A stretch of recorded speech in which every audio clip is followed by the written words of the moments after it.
नमस्कार विद्यार्थ्यांनो. आपण 8th स्टँडर्डचा पोल्युशन चॅप्टर प्रिव्हियस लेक्चरला चालू केलंय. त्याचाच एक पार्ट म्हणून आपण आजच्या लेक्चरमध्ये तो पुढे कंटिन्यू करणार आहोत. बघा, चॅप्टरचं नाव आहे पोल्युशन.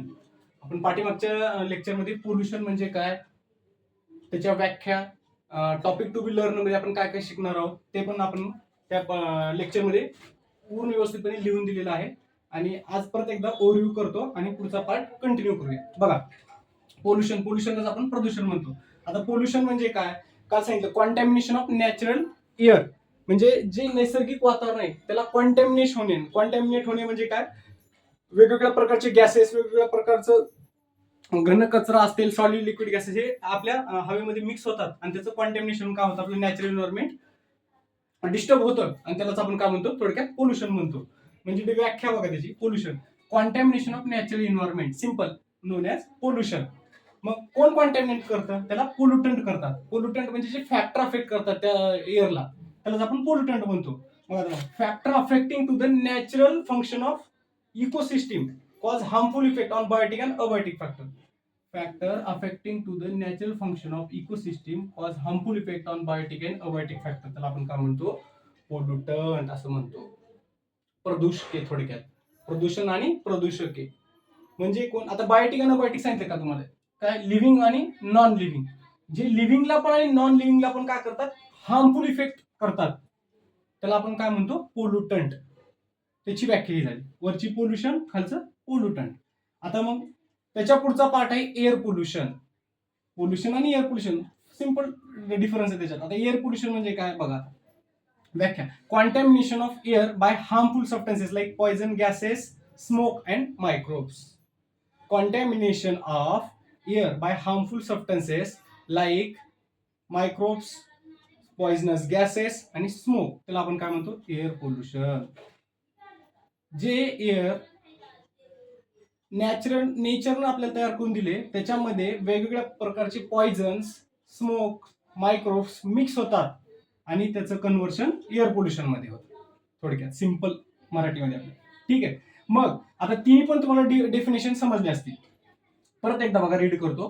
पोल्युशन म्हणजे काय, कॉन्टॅमिनेशन ऑफ नॅचरल एन्व्हायरमेंट, त्याला आपण काय म्हणतो, पोल्युशन. मग पोल्युटंट काय असतात, जे पोल्युशन घडून आणतात त्याला आपण पोल्युटंट म्हणतो. Factor affecting to the natural function of ecosystem cause harmful effect on biotic and abiotic factor. जे फॅक्टर नॅचरल फंक्शनला, नेचरच्या फंक्शनला किंवा आपल्या इकोसिस्टीमला काय करतात, हार्मफुल कॉज करतात आणि ते इफेक्ट कुणावर होतो, बायोटिक आणि अबायोटिकवर, त्याला आपण काय म्हणतो, पोल्युटंट म्हणतो. आता एअर पोल्युशन म्हणजे काय, contamination of air by harmful substances. Harmful सबस्टन्सेसमुळे कॉन्टॅमिनेशन होतं एअरचं. मग कोणते हार्मफुल सबस्टन्स आहेत, गॅसेस असू शकतात, पॉइझन, स्मोक असू शकतं आणि मायक्रोब्स, त्याला आपण काय म्हणतो, एअर पोल्युशन. मग एअर पोल्युशन होतं कुठल्या कारणास्तव होतं, त्याचे काही कारण दिलेले आहेत बघा. Reason of air pollution, reason म्हणजे कारण.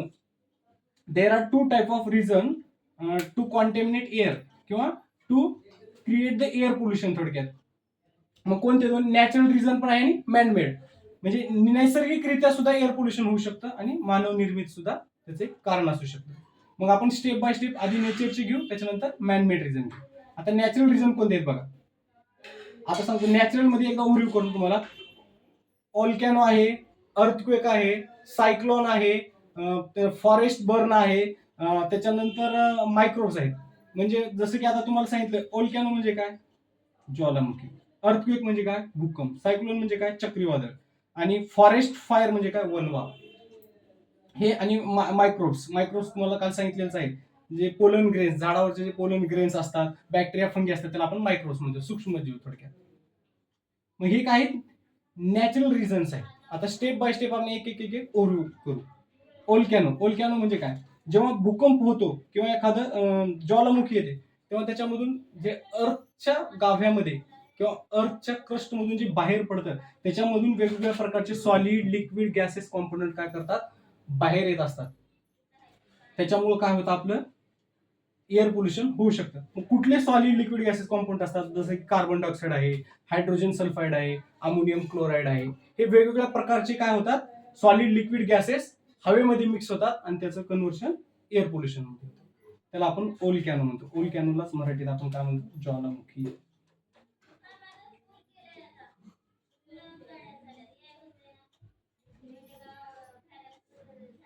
अर्थक्वेकला काय म्हणतो?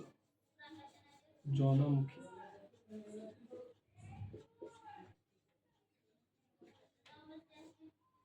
अर्थक्वेकला काय म्हणतो आपण? भूकंप.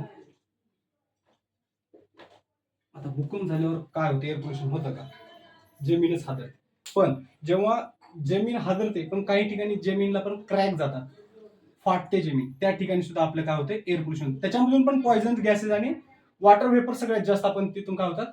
बाहेर पडत असतात. त्याच्यामुळे सुद्धा आपलं एअर पोल्युशन होतं. सिंपल. ओल्कॅनोमध्ये काय सॉलिड लिक्विड गॅसेस कॉम्पाऊंड बाहेर पडतात, जसे कार्बन डायऑक्साईड आहे, सल्फर, हायड्रोजन सल्फाईड आहे, अमोनियम क्लोराईड आहे.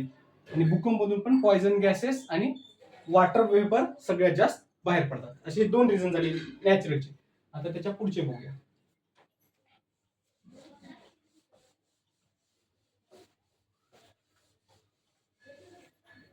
व्हिडिओ पॉज करू बघत जावा, म्हणजे जेणेकरून तुम्हाला रीड करता पण येईल आणि त्याचे जे काही डिस्क्रिप्शन आहे ते पण तुम्हाला लिहून घेता येईल. आता आपलं झालं ओल्कॅनो, झालं अर्थक्वेक झालं. ज्वालामुखीमुळे पण आपलं काय होतं? एअर पोल्युशन होतं आणि अर्थक्वेकमुळे पण होतं. आता नेक्स्ट आहे सायक्लॉन. चक्रीवादळ म्हणतो आपण. चक्रीवादळ सिंपल आहे, सगळ्यांनाच माहिती आहे. जेव्हा मोठं चक्रीवादळ येतं तेव्हा काय होतात? वेगवेगळे waste particles, gases, solid particle एअरमध्ये मिक्स होत असतात. मग त्याच्यामुळे पण आपलं काय होतं? गार्बेज, कचरा वगैरे म्हणतो, त्याच्यामुळे पण आपलं एअर पोल्युशन होतं. म्हणून लिहूता dust particle and soil garbage. Dust particle and soil garbage. याच्यामुळे पण आपलं काय होतं? एअर पोल्युशन होतं. बघा, पहिल्यांदा आपण काय बघितलं?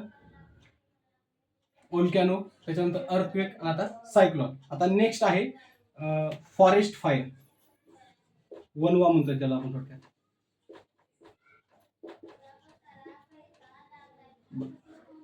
जेव्हा एखाद्या जंगलाला आग लागते तेव्हा पण काय करतात? वेगवेगळ्या प्रकारचे गॅसेस, हार्मफुल गॅसेस काय करतात? बाहेर रिलीज होतात, हवेमध्ये मिक्स होतात. त्याच्यामुळे पण आपलं काय होतं? Air pollution. सिंपल आहे. शॉर्टकट मध्ये लिहायचं. त्याची अगोदर तुम्ही स्टेप बाय स्टेप 5च्या 5 रिझन लिहिलात आणि त्याच्या पुढे एक ओळी डिस्क्रिप्शन केलं तरी चालते, काय नाही. हार्मफुल गॅसेस जसे की आता सल्फर डायऑक्साईड,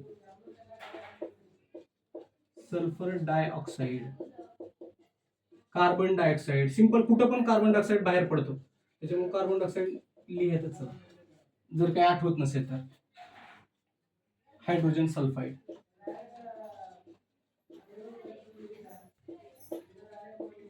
वर्ड थोडे हार्ड आहे, रीड करत चला, समजेल.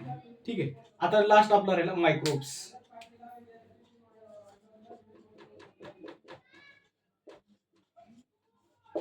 मायक्रोब्स मध्ये सांगितलं पोलन ग्रेन्स. काय? पोलन ग्रेन्स जे फ्लॉवर मध्ये असतात, झाडामध्ये असतात, पोलन ग्रेन्स. आणि ते बॅक्टेरिया आणि फंगी. बुरशी म्हणतो आपण फंगीला, काय म्हणतो? बुरशी. याच्यामुळे पण आपलं एअर पोल्युशन होतं. ठीक आहे. हवेमध्ये मिक्स झाले की आता कुठे एखाद्या ठिकाणी काही सडलेलं आहे, एखादा अॅनिमल डेड झालाय, तिथं वेगवेगळ्या प्रकारचे मायक्रोब जातात, सूक्ष्मजीव जातात आणि ते हवेमध्ये त्याचं दुर्गंध पोचून आपलं पण एअर पोल्युशन होऊ शकतं. त्याच्यामधून पण गॅसेस रिलीज होऊ शकतात. ठीक आहे. हे 5 आपले रिझन झाले एअर पोल्युशनचे. बघा, कोणते रिझन आहे? ते नॅचरल रिझन, नैसर्गिकरित्या घडून येतात आणि त्याच्यामुळे मार्फत सुद्धा आपलं एअर पोल्युशन होतं. जसं की तुम्हाला सांगितलं अर्थक्वेक, ओल्कॅनो, त्याच्यानंतर आपलं फॉरेस्ट फायर, सायक्लोन्स आणि मायक्रोब्स. अशी 5 स्टेप बाय स्टेप. जरी तुम्हाला पुढचं डिस्क्रिप्शन आलं तरी स्टेप बाय स्टेप एवढे 5 रिझन लिहा. ठीक आहे. आता नेक्स्ट बघू आपण man made reason.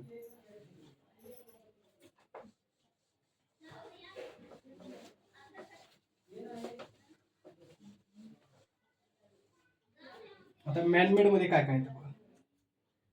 Burning of पहिल्यांदाच आहे. बर्निंग ऑफ, हे घेतोय आपण आता.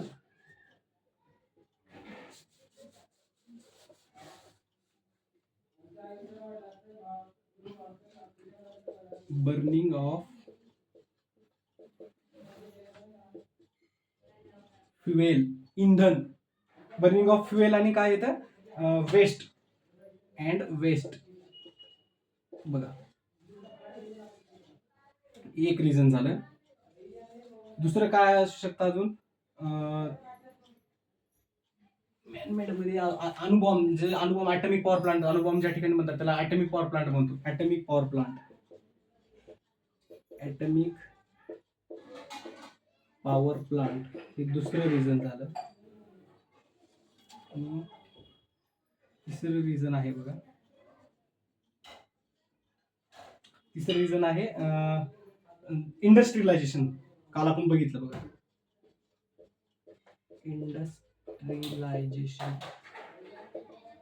औद्योगिकरण म्हणतो आपण त्याला, काय म्हणतो, औद्योगिक. अशी 3 मॅनमेड, म्हणजे हा मानव निर्माण करू शकतो.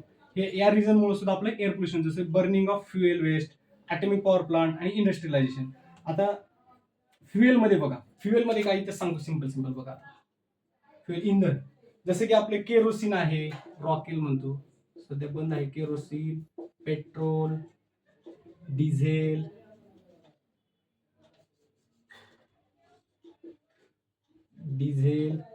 LPG असेल, या सगळ्या गोष्टी जेव्हा बर्न होतात त्याच्यापासून वेगवेगळ्या प्रकारचे हार्मफुल गॅसेस रिलीज होतात. आणि वेस्ट कुठला असू शकतो, आता समजा आपण त्याला काय म्हणतो, वेस्टला फार्मर किंवा burning of agriculture waste, burning of agriculture waste, त्याच्यामुळे पण एअर पोल्युशन होतं. फक्त फ्युएल आणि वेस्ट मध्ये बघा, केरोसिन, पेट्रोल, डिझेल, LPG आणि बर्निंग ऑफ ऍग्रिकल्चर, याच्यामुळे आपलं काय होतं, फ्युएल जेव्हा आपण बर्न करतो त्याच्यामध्ये गॅसेस मिळतात. आता कुठले, जसं कार्बन डायऑक्साईड आहे, कार्बन मोनॉक्साईड आहे, त्याच्यानंतर अजून कुठल्या प्रकारचा गॅस बाहेर पडतो हार्मफुल, 2 लिहिले तरी चालतील, काय अडचण नाही. किंवा कार्बन मोनॉक्साईड आणि सल्फर ऑक्साईड किंवा ऑक्साईड ऑफ सल्फर, SOX त्याला आपण म्हणतो, ऑक्साईड ऑफ सल्फर. हा पण गॅस बर्निंग फ्युएल केल्यानंतर किंवा एखादं वेस्ट बर्न केल्यामुळे बाहेर पडतो. हे झालं फ्युएलच्या बद्दल. आता ॲटॉमिक पॉवर प्लांट,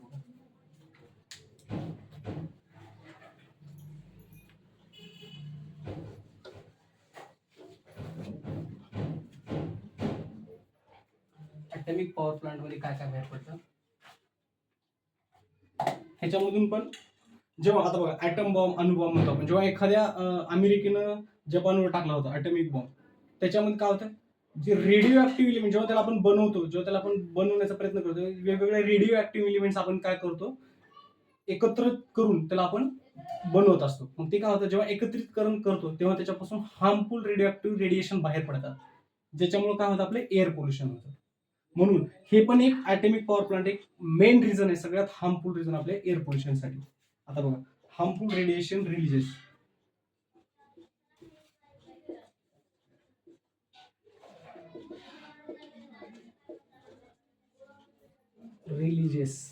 कुठले असू शकतात, फ्रॉम रेडिओ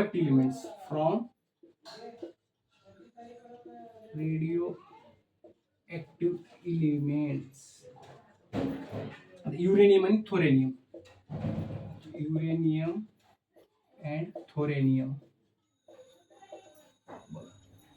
जेव्हा ॲटॉमिक पॉवर प्लांट मध्ये रेडिएशन रिलीज होतात, कशापासून, रेडिओ ऍक्टिव्ह एलिमेंट्स पासून, त्याच्यापासून. आता कुठले आहेत ते 2, युरेनियम आणि थोरेनियम, यांच्यापासून जेव्हा रेडिएशन, एखादं रेडिओ ऍक्टिव्ह एलिमेंट्स आपण ज्याला बर्न करतो किंवा बर्न केलं जातं, त्याच्यापासून रेडिओ ऍक्टिव्ह रेडिएशन बाहेर पडत असतात, जे की आपल्या एअर पोल्युशनला एक मेन रिझन असू शकतं.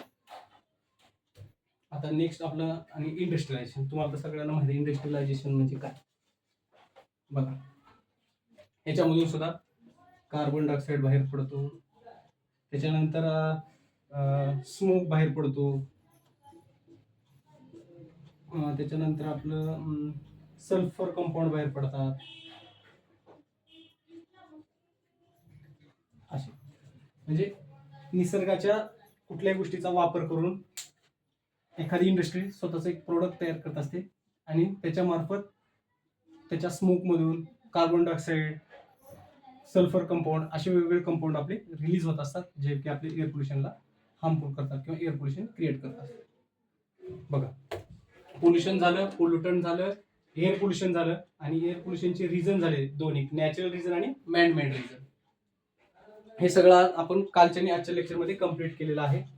पुढे अजून त्याच्या त्याचे काही पुढचं नेक्स्ट पार्ट आहे, टॉपिक आहे, ते आपण स्टेप बाय स्टेप उद्याच्या लेक्चरमध्ये बघूया. रोजचं रोज रीड करा. जर काही प्रॉब्लेम असेल तर कमेंटमध्ये सांगा, त्याचं सोल्युशन तुम्हाला दिलं जाईल. ठीक आहे, धन्यवाद.